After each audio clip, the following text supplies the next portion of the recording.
So today we are going to start about packing efficiency, which is a very important topic of class 12 solid state. Let us see. So firstly, in previous class I told you the basic definition of packing efficiency. Let me tell you again. It is the percentage of the total space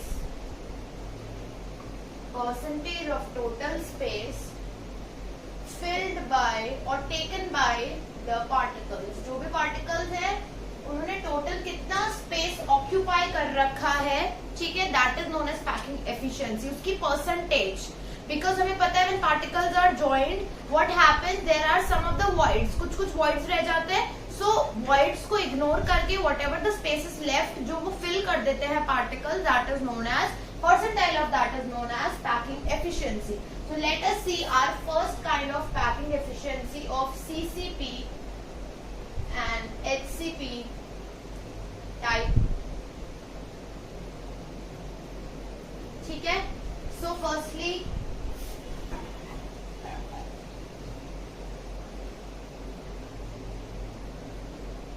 this is a very basic diagram of the unit cell. So when we are talking about CCP, particles are present at the corners as well as on each face. ठीक है? So let me draw this corner particle and on this corner as well, and then one at the middle. That is on the face. Don't consider this as on a body center. This is on face. And then I have drawn this edge. So we already know and we have already studied that the unit cell edge length be, let unit cell edge length be A. A मान लेते हैं edge lengths को, ठीक है? And ये जो face diagonal है, face diagonal ही तो है ये, let face diagonal b small b. small a से edge length को denote कर दिया, small b से face diagonal को हमने denote कर दिया है. So what will happen in this? Let me name this as A, let's suppose B and C. ठीक है? So if we talk about in triangle ABC, what is happening? We already know what is Pythagoras theorem, so we will apply the same concept here. This small b is this one, this edge. So b square is equal to a square plus a square. B square is equal to 2a square. So if we remove the squares, removing squares both the side, what will happen? B is equal to root 2a. इसका square root लेंगे ना पूरे दोनों LHS और RHS में, तो we will get B is equal to root 2a. ठीक है? Now what will happen? Let us see कि ये जो लेंथ B है, let me draw this in elaborated form. ये B है, ये A है और ये है. ये मैंने इसी को इस तरीके से यहाँ ड्रॉ कर दिया. तो अब देखो ये जो लेंथ है B, इसमें स्फीयर्स अरेंज है. कितने रेडियस आ रहे हैं? देखो आधा तो ये है, आधा स्फीयर का पार्ट ये है, तो ये एक रेडियस, इसमें दोनों रेडियस आ जाएंगे, मतलब कंप्लीट डायमीटर, क्योंकि ये पूरा ही पार्टिकल इधर है, और इसमें भी एक रेडियस आ जाएगा, बिकॉज रेडियस यही तो होता है सेंटर से इधर तक का डिस्टेंस. ठीक है? और इसमें तो दोनों तरफ के रेडियस आएंगे, बिकॉज ये तो कंप्लीटली कवर हो रहा है, तो full diameter. So 1b is having 4r. b is equal to 4r. ठीक है? उससे पहले you can write it down that let r be the radius of sphere, so b is equal to 4r. Equation 1, equation 2. Now you will write equating equation 1 and 2, इनको equate करा तो b gate क्या मिला हमें? इन दोनों b भी हैं, इनको इक्वलाइज कर देंगे. Root 2a is equal to 4r. a की value 4r by root 2. I hope I am very much clear to you all. Root 2. Very good. Okay. Edge length की लेंथ मिल गई कि कितनी है, ये ए की लेंथ कितनी है, 4 into radius upon root 2. Now what is the next step that we will use? What is written here? CCP. We know that how many spheres are present in CCP structure. So CCP structure या FCC कह लो structure have 4 spheres. Coordination number 4 ही तो होता था, तो 4 spheres उसमें है. So volume भी 4 का ही होगा. अगर वॉल्यूम की बात करेंगे, बोलेंगे कि वॉल्यूम हमें कंसिडर करना है, तो वॉल्यूम भी 4 spheres का होगा. सो we will take volume of 4 spheres. ठीक है? I hope you have written till now. You can pause the video in between and you can write it down. Let us proceed.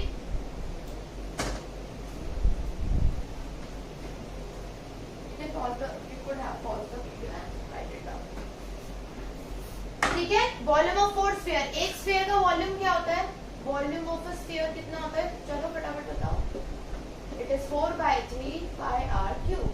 If we have 4 spheres, so it will be volume of 4 spheres will be 4 into 4/3 pi r cube. ठीक है? बिल्कुल perfect बात है. अब उसके बाद में हम देखते हैं पैकिंग एफिशिएंसी का फॉर्मूला. सो बेटा पैकिंग एफिशिएंसी का फॉर्मूला होता है volume occupied bye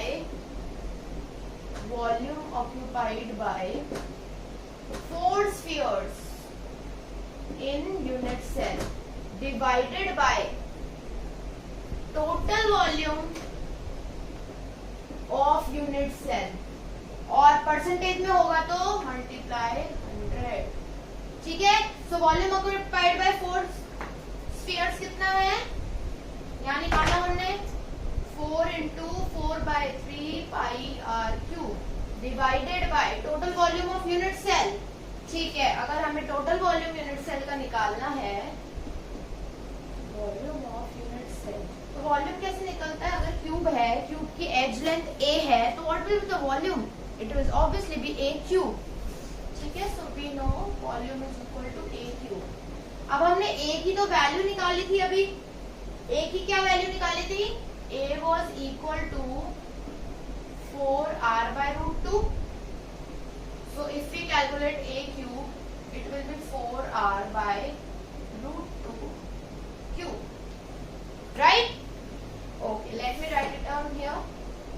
4r/√2 cube. Okay. Let us little bit solve this. 16/3 pi r cube. And here we can write it 4/√2 जो है, इसको हम 2√2r भी लिख सकते हैं. तो यहाँ पर एक तरीके से मान लो 2√2r का cube. What we will get? 16/3 pi r cube divided by 2√2 का क्यूब. कितना होता है 2√2 का cube? It will be 16√2r cube. जब इसको सॉल्व करोगे, r क्यूब से r क्यूब कैंसिल, पाई की वैल्यू पुट करोगे, यू विल गेट. ध्यान रखना साथ में मल्टीप्लाई 100 चल रहा है, क्योंकि ये पैकिंग एफिशिएंसी है परसेंटेज में. So the if you will calculate, the packing efficiency will be 74%. Note it down.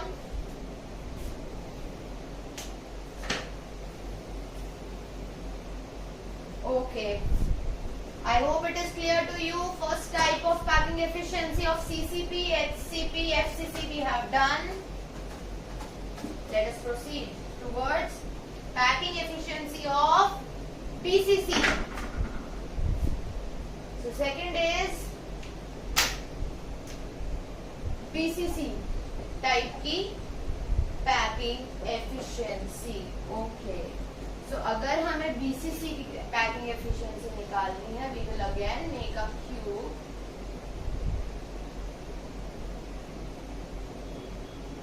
Okay. And we will name the cube firstly.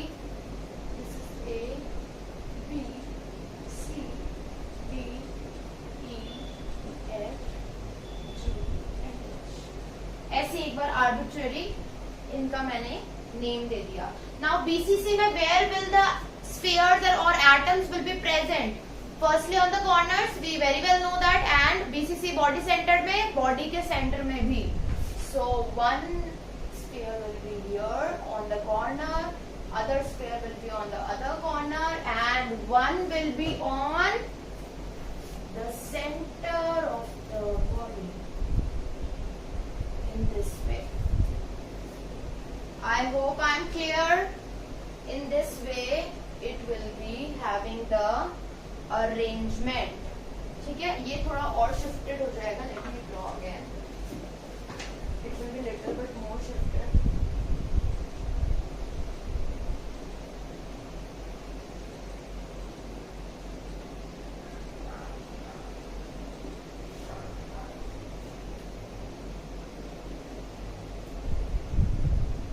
इस वाले corner पे ये है.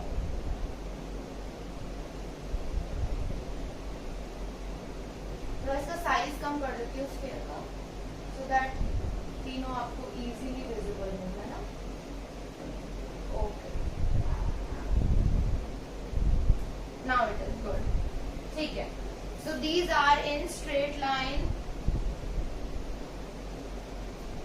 इस तरीके से they are in straight line. ये पॉइंट यहाँ पे मैं वापस ही ड्रॉ करती हूँ. This drawing of unit cell is a hard job. Okay. A, B, C, D, E, F, G, and H. ठीक है. Particle will be present on A. Very much clear. Particle will be present here. This is the other corner, and on this body. So finally we are able to make this. Then we'll draw a line. अब देखो, इसके पीछे ये याद रखना, ये point है F point है ये.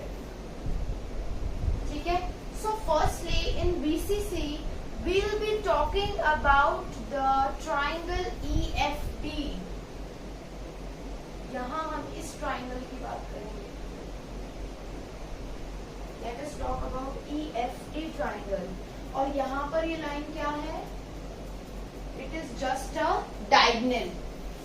So in triangle EFD, if we talk, so what is happening here? See, बाकी सारी edge lengths लिख लो. Edge length ये A, ये वाली edge length भी A, और इसको मान लिया है B. This edge length is considered as B. So what is the again we'll be using the same formula. B square is equal to A square plus A square. ठीक है. What it will come? B square is equal to 2A square. B is equal to root 2A. This we did in previous one also. ठीक है. Now we will consider this triangle. पहले हमने ये triangle consider किया, अब हम ये triangle consider करेंगे. So in triangle AFD कौन सा ट्राइंगल कंसिडर करेंगे? AFD. अब AFD में देखो एज लेंथ यही रहेगी. ये एज लेंथ AD जो है A, ये B ऑलरेडी डिफाइंड है, इसको हम देंगे C.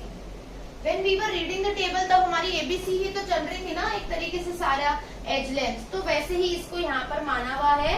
तो in triangle AFD if you will see what you will get, C square is equal to A square plus B square. Clear enough? अब क्या कर सकते हैं बताओ इसमें? What we can do? You can just put the value of B in here. C square is equal to A square plus B square की value कितनी होती है? 2A square. C square is equal to 3A square. Right? Cube root square root low. C is equal to root 3A. एक data ये आ गया हमारे पास में A की वैल्यू निकालने का. Now again you see. If you talk about this line C, जैसे हमने पिछले वाले में किसके बारे में बात करी थी? B वाले में कि B कितने स्फीयर्स ले रहा है. Similarly we will talk about C here. तो देखो एक रेडियस, ये पूरा ठीक है. So how many R it is covering? C is covering 4 radius, 4 R. Okay? इसके पहले लिख लेंगे let R be the radius of sphere. ठीक है? C is equal to 4 R. Now you can relate this. Now you can relate this both. We can calculate both the C, equating both C, equating equation 1 and 2 we get. एक बार approach आ जाए ना तो सारे फिर एक जैसे हैं. √3a is equal to 4r. a is equal to 4r by √3. ठीक है, a की वैल्यू आ गई. अगला काम आप पे छोड़ दूं कि सेम वैसे ही करना है. चलो मैं कर देती हूँ. Let us see the packing efficiency now. Packing efficiency में क्या है? Volume occupied bye spheres. तो कितने spheres? Volume occupied bye. BCC में कितने स्फीयर्स होते हैं? एफसीसी में 4 थे, बीसीसी में 2. Volume occupied bye 2 spheres divided by total volume multiply 100. This we know. Now let me rub this.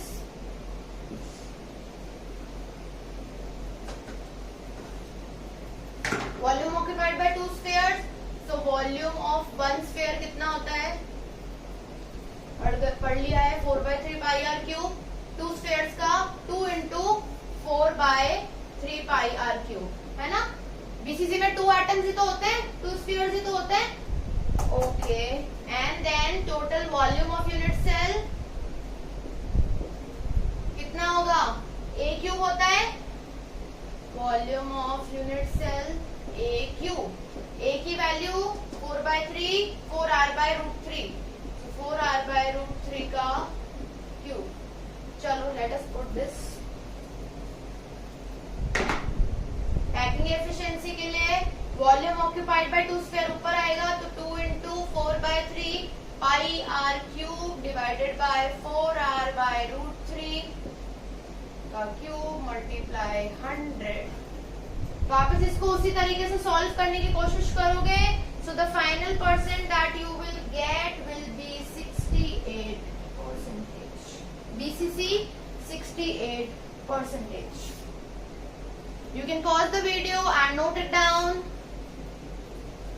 I hope this mathematical part is very much clear to bio students as well. क्योंकि इतना hard तो है ही नहीं. 10 तक तो पढ़ी है ना अपन ने सबने मैथ्स. इजी सा है. चलो, थर्ड टाइप इज बहुत easy. Packing efficiency in primitives. Simple primitive unit cell. Okay, तो प्रिमिटिव यूनिट सेल में सिर्फ कॉर्नर्स पे होते हैं है ना. Only present at corners. तो कौन कौन सा कॉर्नर उठाऊं बताओ. Which corner should I consider? ये कॉर्नर कर लेती हूँ. एक ही कॉर्नर, एक ही कॉर्नर. और ये एज लेंथ पूरी ए है. ये तो कितना इजी हो गया अपने लिए. ठीक है, स्टार्ट करने का क्या अप्रोच थी कि हम a की वैल्यू देखते हैं. अभी सब में इससे पहले हम a की वैल्यू तो डिराइव कर रहे थे ना. तो a की वैल्यू देखो. 2 स्फीयर हैं, जैसे कि ये लाइन है a और इसके बीच में 2 स्फीयर्स हैं. तो एक रेडियस ये, एक रेडियस ये. तो a is equal to 2r. Okay, then volume occupied by unit cell क्या होता है? a cube. So 2r का क्यूब. Fair enough. 2r का क्यूब कितना हो जाएगा?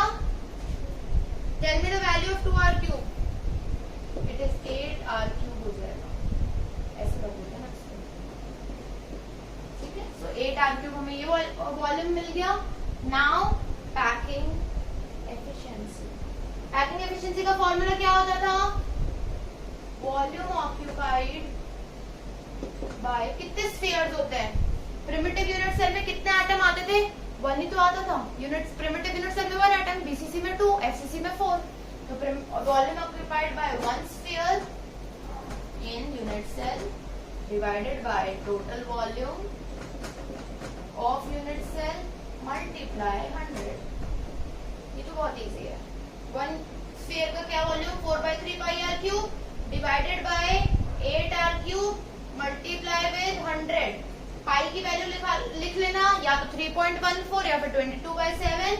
You will get 52.4% packing efficiency in the case of simple cubic unit cell.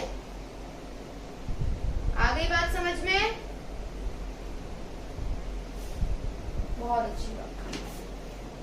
You can note it down. So today we covered about packing efficiency. I hope the concept is clear to you, and thank you for learning. Stay healthy.